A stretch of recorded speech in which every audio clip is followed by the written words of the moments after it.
Ta lofa mo folo fantu Godfather. Ya, ile dei vai ngau le viafi.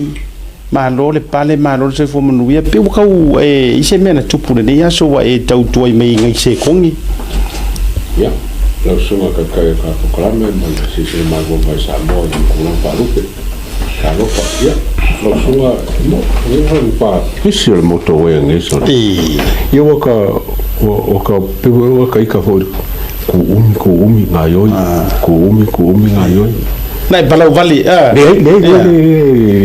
ko fe o so ba fo le ti tau va ya tualanga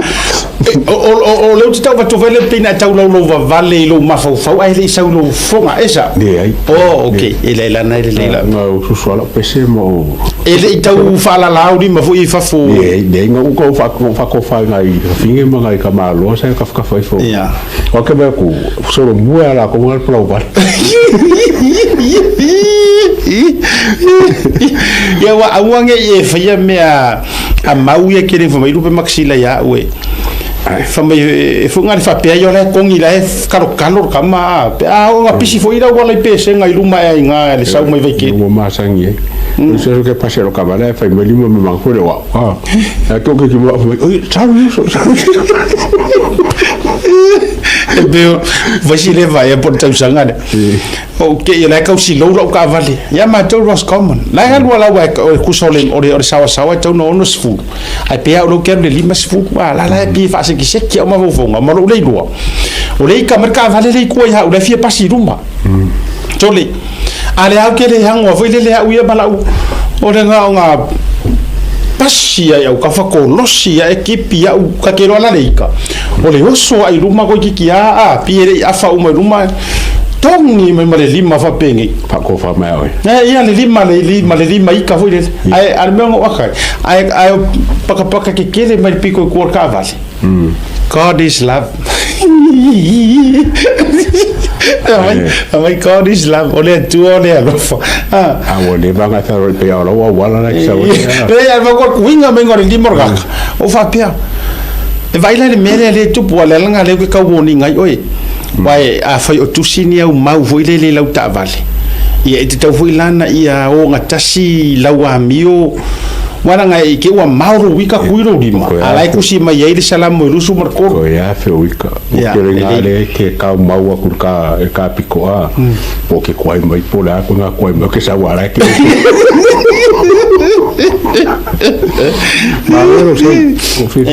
wa se fa finge ai mangai a lo ke su pe ya ka le o ka se de ade o ka lo ngala o hana ya po to fila ya a nga vole fi ngale li pule a vai ku nga makala amata pokola pe ko ka ki mer sei lu mai lele o va peso le wala le pe ala se sei nga mai o nga tasi male ni yaso ya ese mai lai lo ka ku ai malo le malo wita ono sai ile pisio da wala e ameni yeso angi mengo fai okay wa sa fa ka nga be bang fo ni a fo me ko oui ni wa mo di ngi ka ke ka be a wi ba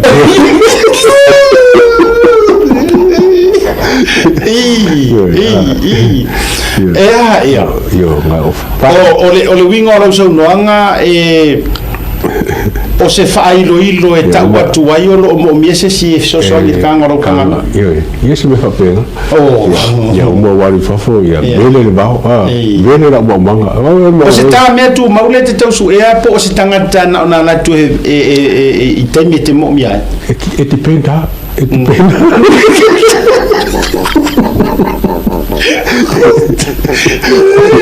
ia wala ngo ele mo finga ka ko so ngudi me fa bene la ole wa du ngol le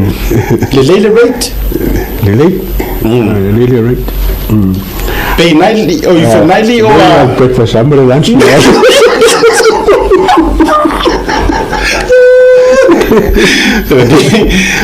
ma ku ama ka o ki wa vai la ni mere ren ka ku ai mai ai sa we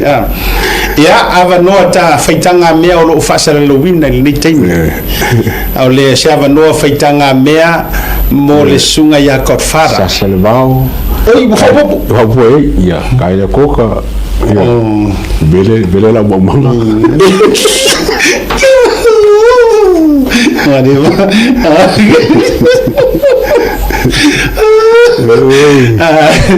ya leu tau whaafonga mai tanu me renga i rau sunga eke e vai mai ro wa kerenga i rau kere fongi fo i le i kanga nga loku ngenga whai kanga mea renga su ea rira ke au whaupupu fo mara sa sanga le vao manga mau mea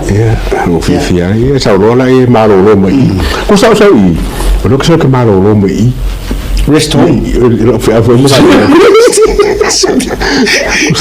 kusa fa ona sa ko a ke sa lo i kusa lo so ke marolo ku sala au ko kango ku fa le nganga fa am ka upsidi o le wa sa ya Yesu ya kam yeah wa magola ngo sa ngonga ya Yesu come unto Jesus again yo for I give you wisdom so sa me no sa ya sa we ke sa ya Jesus ya le ka ke fa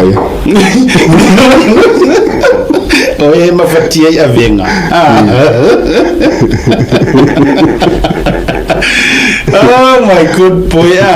if oringa me ise menenga ra ki ange o ma ya ka ngapur o ko re ka o ko via me lo ka mo te ko uteri ai ye na ngo di ko ya nga te ka u na ni ko ya nga ni de ko ya nga ye ka u o wa ma ka vai de o ina mo dominating na ngo re ko fu ke mingi o ka vai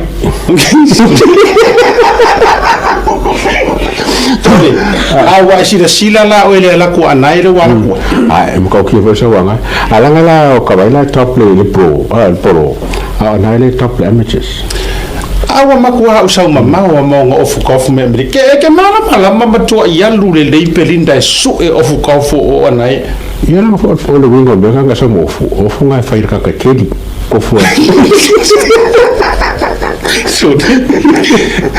kedi ka kali halo kosora ko ka yo ka kali kosora ka po sidi ya uso wa kedi ri o ofu ko nga makua ruka lingi su e mai o fale le o kofu sa la mama fu nga so kikiro o ke no fia ofu kedi mo ofu ka po mo ofu wa ya kedi do se nga me kedi ka po amaru no ko ro fio ngare di pudi ko fa fu me la ofu kedi ofu nga ya ai afa to sisi la mai ole ufasara la ula vano so le amu ia oe ke manga se loko po se overseas po se import import mo senga sorry o mawakala le fang ka o ai masela oi ya era ko dua re ko la epa fa kai su ama mo fa nua la sole o ka fe ya mainga ka le halu mo fa nua o fo ba no le halu ko pa ya makala fa mai sole ko le sau ko pa I ma la waringa ai mesha ka pika mama fa la waringa mesha re ko inga le or ko inga le o ke masangi le ya e makua sol e fa penga se ke psaro nga fo fa ke le wa o le pele queen ko pa oi o le fenga nga fa me e pia ke o le fenga o sumu nga sumu o e pia ke wa masangi ya ya ora va ngo vai de ka ku tawana after fa sa singa ka ri foi de ya ku pai ya I fa ku ila poka la me ya ku la e pale nga fa mai fa me wa ka mama yo ka u mai u mo la ro lang o ngu o nga mau ya sa awa me venga yo ka we de fa nga se ai se po se me fa penga ki va nga ale wo la se ta se ale wo la se mo pa o ya malole me sai me siri fo tau mai le sa fo lau ya o lau sunga le a tawa ko ko nga e fasingo mai ke wangi le fakar nga sko inga de fa ve tu fo isa mo pe le na fa se fo no tanga le yungi fo mo tu no penari e tawa yo wala ngo issue ka ki wala ngo yo la ve singa issue ka singa issue ngo ba ku pe nga ma ke ko ingo le o le yungi fo le fa po fa le yungi le malo fo le Samoa Rugby Union ya malanga fo yungi fo le da marolo aku se marolo a kapken I control me ko le la kapi Samoa ba le mele ko ki asia kai pa fa sa lo ma ho ole fenga ole la kapiungi le ka fai le ka ko malo pe fo tinga fo le ma fo ma ngol ku pe fo le mai australia ama ko fo ku penga ere se ku pe mole e fai ni au fo nga e fa fo wa pe fo nga mai la kapiungi la va ko yo mo ka ko ke de fo nga a ko la o transition nga fa singa umi pa nga solo a me la vele pa kingo la va ku le ku la mai ri ke lo o mi la kapiengo la ngo vangale o le developing pole fausia o mi la kapiengo ina ia ku kupu me inka maka alo le mo mga ayo Samoa le ya tawa tu sa mana ya le finangano ai on mo fa ato ina ole mafua anga tonu lava lea ole a matayana sila le fionga di pale mia ma fenga malo inga ia fairose siungi ole mafua anga ole le fio ese o porokiki male la kapisa mo male yungi lea fio le kole wa wale van ka mo fai umare le pa inga le ato afia me mala na foi administration le im fainga la ko fai me lea manga kua e fua marki fa koren ki fa ilalo mang Samoa fai or ki fa sfurima a or ki fa ko fikula ko wia ro winga la fa metalanga wa na vatu le lui langa ngo or keminga pan mi fia mele na ave ya ile fa le tulanga le lui male mar fautuanga o ese lo sui le administration eita e le I ma fai na tupu le la ua pale mai le la au le mali toa e fai ma pale mia le la ua o le tulanga wa kapungi pungi umar ma lor fiko ko alen ko ku wango ia mana tua mai la alu le la ua yoe kuila e pa fa ese a tangata la ia pe u fa fainga ta tu tonu le temile nei o le ia sa mile oka o le kulowa kulolo ko fanga mura uru ma telefato se sileta no le issue lo kai fongo le langa kofi ko la e pa wa o ia sa o prestine na mura uru sa mile o ia prestine la pisa mo ai fa se kwa ia tu la e pa ai no fo metto fi fa le tu ma Nanga wa ko finga la wa ka ave e na mura uru o le prestine male te fono fa le tu ma e causa ili ai mana tua mai lai ko ko por kikile involve ko ko ke mi ngai o ngamoro uru sa miliota o kiki mai ta fuo falo ma vai ngati ti mai ta fuo ia mare por kikile upa u ku sa faka o le anga po singi o tangata la ia le waru ese kuila e pa ale ai ko kan kai mana tua mai la li atau awa nga fo wata amata mer mata upule awa no fa so se tasi la uleta uno so fa tasi o sinia mai tonu o le la kapisa mo fa pe mai e yai options ia la tau tilo ia le vai ngale options mo ora ka mo faia fa kingon melenga va ko fo ko ngat par mia ilona fa ato toina la waru ese kuila epa aru ese ia sami la mula uru aru ese falo ma vaenga o ese uma ai watu le tanga tailengi por kiki ya ko fai I tono unit itas option mo nga lang ku yai foringa mayo le wa pasi wa expire so nga ku yai ka ngo o wa mai masela ngo tsinga ole ava no na lua po ole vaenga le la kiro lo yai fai lo yungi fo ne la foi fai le yungi fo ai la malisi option no na toru le tu fa longo tu he fa pe mai ole tamo fai se le linga ai fa awa mai europea ia sko ingo onga muro u ia mama lai vaenga le ye termine e tamo fai fo ile le mo sina taimi e tau amata tu ia una le atawa ora kasi male rua pawanga o option tawa kai lo so finga no ai te ole ile vaenga no toru le ka mai fa pea faise mediation po le alava ai ia mauasinga vangoa e koe io aveira vangoa ia kulo ia ngamlo usa miliota ia mafalo mavaenga mo le ni time as long as lo is tuila epa ai pifili le como fai e poi wae e ia mana tu fa pia wa tele le sao la wori ia kongo la kapi e le namare la ina wale la tatu talanoa falo mavaenga titima tafua fui maono tu lo nga ftasi ia kasile fa ia onga ngamakua lawu nga il tatu te tofitu ia ele na foi male la ina hisa foma manu Samoa kako mai ia ngamula usa milio to leva foi na tutua e ala ia onga fan ta longa tenyo onga fan na fa solo mai ia onga kalapu o leva foi na sau tu langa o le langa longa suina ia bar fa tu peina o tu langa fa penal la pisa mo o le vinga la le te fa tu e le ko e kaulia nga me ringi kai na ele fa pe fa ko fa le nga ina ia te ulo vai a fai ai alu e mungi le option no le toru le ia te ore upu moni lavali a tau vatu fa fonga la tunu wa makwa ka uma mainga le saunga le ang saunga ia le fionga le palmia a leo ese porkiki e ku se lo solving el problem e lo solving ala le problem ia te ula e le solving ma sa mai mo for kai mi ngaru ese fom kule e avesse la option tu como le senga mea o ese fa ma vai o ese uma ai avele yungi rande kanga kairingi porkiki uma simple maka vai tato io anga be mara ma fo ma kupele ka le ka kafu mangkuala nga ole manga o ia va kwa kupe ngale mayama va mai ma va e malo si la le finga wal malo lo fanga finga wal yo ma ko fo e denga ka kupele me fa a ko ki ali ma se la a fe e pe million a kupele avele el malo esa poder le la capillo cosa ma a le la nga le se malo fa yo yo ki pi fo la mar kupele wa ki de ala no ki le la capillo me yo ta de se lo ri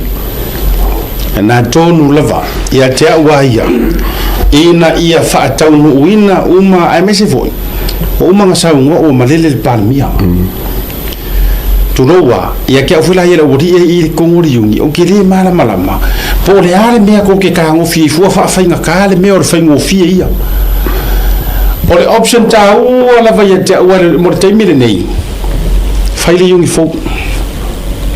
le ia taua fa le yungi fo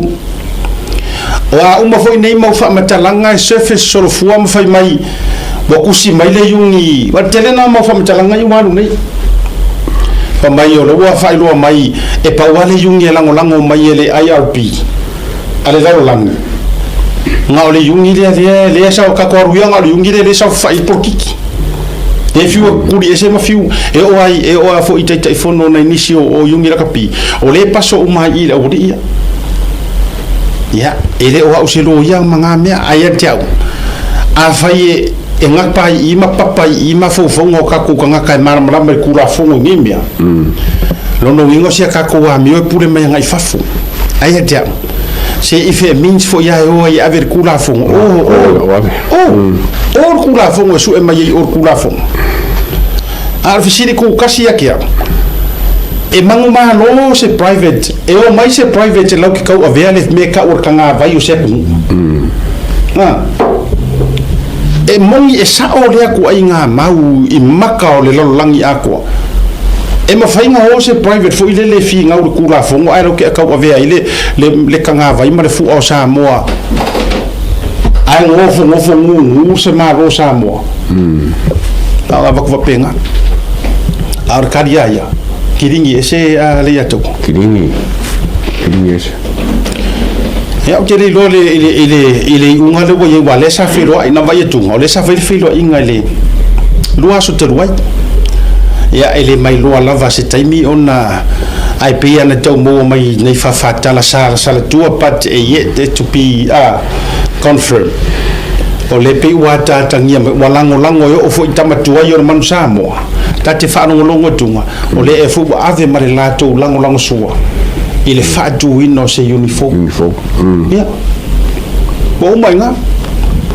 fai kariale la wo hira ngofo o le yungi kuaki ia po le aku langa la ko ke o fa ole fa pika uri kele le ke mai ka ko nga siaka fori mai pa wal mele e ki tilo ile le la kapi ni Samoa le li poki foi le kupe olo mai fa foi i karo poko nga la kapi a o kupe sue nga kupe le yungi ma kupe malo pe nga le ka kwa le ka ko nga malo le pu le venge la fala poko le ya wo pisa ya ta fa longo tu nei fa mai wo fa tau ta to yungi ma ka singa me ka we o fa ka wo privatize wo fa tau le ama ne a e foi la utala le ta pisa tua mali ia mel nei aua nge ingapa ka ko ma fo ngal mele fa mai le ma fa ke roi even le savalingor por kikir nge wo yai le atawa wo o lo ai o le pepelo ale atu inga tala fa mai ele ma fai wo fia ngi mea ngale ma fai wo ma fai wo fia ni mea na le ma fai wo ma fai kako amaka mera amaka ai mesia le mai le lua fe markasi se pai lua fe lua tas se pa ia mai le kai mingi wa ia mea fa mai kuno wa ro ka fo yo langa ko sa wele ya tawe malele lo malele nga uma esa e malele lo malele nga armaria ko ku ro va le ngofo wa ka pa fa singa alu winga le tatu e malele lo le armaro o me anga ngo ka ola mai ke ro fo ile ke mai mo mai o me anga ka ulangia ala le mena tuki ya le ngala ku pu fa singo na ma fai ele fa singo ma wa lunga ma overturn le mena au ka ko uma o ele ma fai se me ko fo uma ele ma fai se me ale nga le amaka me anka ko vesi me ia sau fai fa ka ko ngar fare ie fa mai ele ma fai nga ole ha o malo e mo ba o poange e o isi lo ia o isi ka ko la fo ele ma fai chole ale ar doctrine len ka ko fai necessity ale melenga paka ko pinyeru mo doctrine of necessity ke i umana ia levo oi e mafaila vai alu ai simia nengo ia o foi ko ile petition nanga sawa le fai unga ia fa ma vai o isi a isi ngu fai nga paro ka isi o le upuale ele ma fai o le upuale ka ke pepesi ele ma fai how many fai pule mo ko foi ma pa u la ko kofi o nga uma mayaka ko fa mai ele ma fai sa o lo ngango ko isa vai what happened o le ale me wo kupuria to lupe nga o nga sawa fai unga kulei ya kwar ma se nga yai me ka nga yai me la ko fa wa ya fa mai ele ma fai wangi no mo fai nga wo ma fai por ala de si unga sa wa kwa o le wo ma fai nga furi le ma le ore ko fo ifale alili ile kai mingi e ko fa se fa nga paroka la wo ka fa kali la la wo ka kali me nga avi ko ma o ai fo ilale sa u fa fe mai Samoa ma le la kapi fa mai ave ku la fo ngor melia o nga idea ma lea ka ko no ia mangilo ia fa ni faku mangilo ia ka mai Samoa take it ave ku la fo ave le ku la fo to me nga ngor palang sky is the limit sky is the limit awor fa fe so o ka ko wingi me fo mai ngar fa ko fo mai ele ma fai e ma fai isi ngi ko ka mai yungi la ka winti a la ko mai ko ki fi ko apa ke nsi le malo ele ma fai nga ko ka ngo fi ko manga o ko ke ai ma fai ar tu langa foi le me fa sala o ya ngo ma se pe el melo wa yai leo se ngan ka ngar wen ngal ale leo vai era vo fai la wo fai ai mafai ya famai ele ai ranga wa uma wa pe la ko treating or tribunal wa pe wa ko treating ali ole o court of appeal wa pe o judicial review wa sedi ai ima ko ha ko makau kia kele ora issue ngala ka pi